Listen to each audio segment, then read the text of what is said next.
What's up, guys? Tyler Outlaw here from Outlaw Fitness. Some of you might know me as Coach Outlaw. Uh, for those of you who don't know, I'm a strength and conditioning coach at a local high school in my area. So if you see me being referred to as Coach on the Outlaw Fitness page, that's probably why. I can't really think of any other reason why that would happen. But yeah, since they're a new program, I have for them a novice routine. The same novice routine that I'm giving to you guys right now. So pretty much, I'm just gonna give credit where credit is due. Most of this is adopted from a routine called Ice Cream Fitness 5x5. The difference is, there are some differences, which include, mine uses 3 sets instead of 5 sets, and I include isolation exercises, just like Ice Cream Fitness does. However, I stress that they're optional and that you don't really need them. They're basically extra credit. I'll go into that later. And another thing is that I have power cleans because they're a really good exercise that gets overlooked. I mean, if you're just looking to get strong just so you can say you're strong, or just like looking to get really big, so, because, let's face it, a lot of people like getting really big, then you don't really need them too much. But if you're going into sports or like martial arts or any kind of athletic thing, power cleans are really, really good for that. If you're an athlete and you don't do power cleans, then you're going to want to do power cleans. And then you can thank me for that later. So, looking at my routine, if you guys haven't seen it yet, stop whatever you're doing right now, pause the video, bring up the Outlaw Fitness page, and look for the routine, Outlaw Novice 3x5. I'll give you a second to do that. Okay, your second's up. If you look at the routine, it'll have, some of the exercises will have one asterisk, let's pretend I said that word right, by them. They have this because they're called compound movements. Now, compound movements are called such because they work more than one muscle group at a time. For instance, the bench press works your pecs, your triceps, and your shoulders. So that's obviously more than one muscle group. Because these are taxing on the body, you're going to want to rest like 2 to 3 minutes between each set. Maybe even like 3 to 5 minutes if it's deadlifts or really heavy squats. But I wouldn't rest less than 2 minutes or more than 5 minutes between each set. That's just me. That's my recommendation. So yeah, don't do that. Yeah. And other exercises here will have 2 asterisks. Those are called isolation exercises. They're called this because, as the name suggests, again, they isolate one muscle group and focus on that. Like the bicep curls will isolate your biceps, your Skullcrushers will isolate your triceps, the weighted crunches will isolate your abs.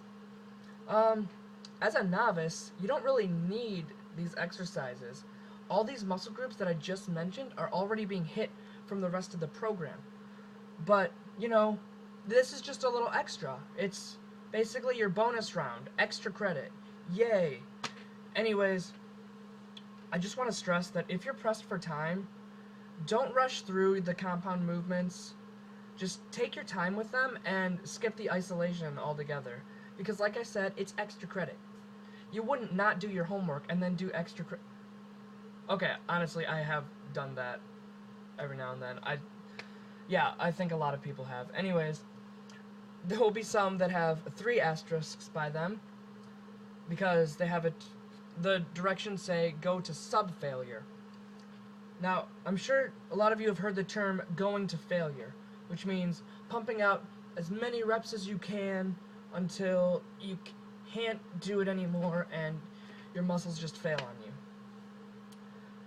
There is some use to doing that, but at the beginner novice stage, I don't want you to go to failure. I want you to go to sub-failure, which is like 1 rep left before you fail, instead of like trying to push through and then just failing.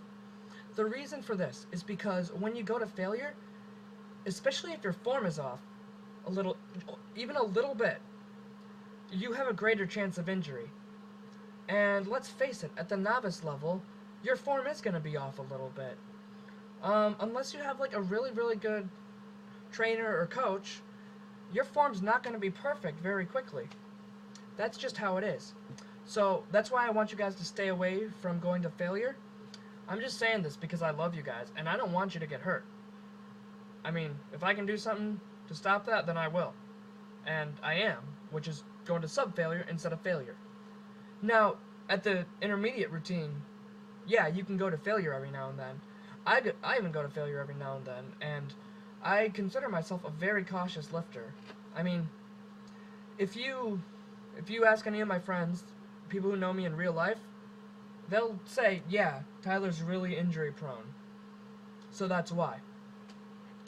I know a lot of you might be thinking, when should I add weight? I guess I'll just do this for another couple weeks and then add weight. No, do not do that, okay?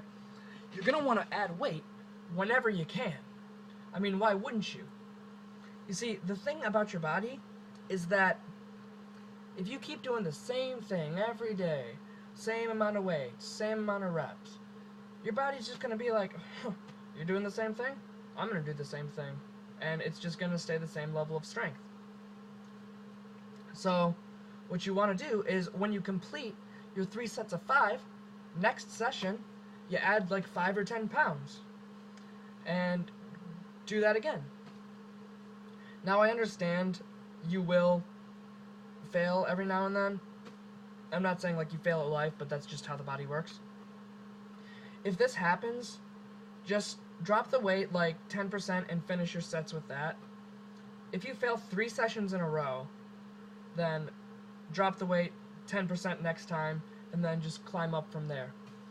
But if that happens, then at the beginner stage, that's probably a problem with your diet, which I'm not going to go too far in depth because this isn't the diet section, but you're going to want about like 0.8 grams, or 1 gram of protein per 0.8 pounds of body weight.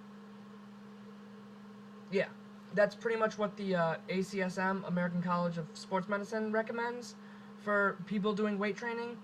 So you're going to want to follow that. None of this 2 grams of protein per pound of body weight. That's a little crazy. Anyways, yeah, and then a 250 to 500 calorie surplus. That'll get you the muscle growth that you need, assuming you're working out. That's pretty much it. That's all I have for you guys today. If you have any other questions, then feel free to shoot me a message on the page or whatever. But yeah, I love you guys very much. Peace out.